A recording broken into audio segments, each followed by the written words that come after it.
Hi there, Jamie here, bringing you another do-it-yourself project.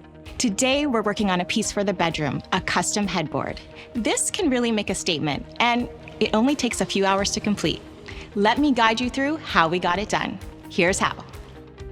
After planning, determine how wide and high your final headboard will be. Figure out how many horizontal rows you want in your mosaic. With that, start with a piece of plywood cut to size. Stain or paint the plywood black. This will hide any gaps or imperfections from the blocks. Cut and attach a 1x2 frame to all 4 sides. Since the boards we are using are 6 inches wide, you will need to pass the boards through the table saw twice for the desired thickness. You should have multiple boards of varying thicknesses to create the unique texture. Before you cut the boards to the different lengths, sand all sides. This will be faster than sanding a piece at a time. Cut the boards into the predetermined lengths of pieces. Manually sand the rough cut edges. And now the fun part.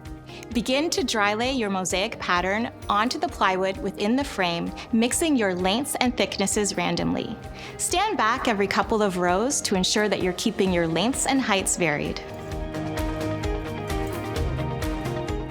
Once you have completed and made any adjustment cuts to fit, take out each block piece by piece and apply construction adhesive, and secure back into place.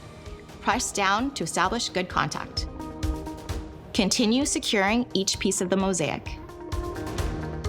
Once all pieces are secured, let the glue cure before staining. Now, stain the entire surface. Once dry, you are ready to secure the headboard to the wall. You may need an extra pair of hands to help.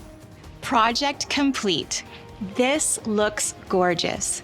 And not only does it make a big impact in the space, it was easy and affordable to complete. We'll see you next time.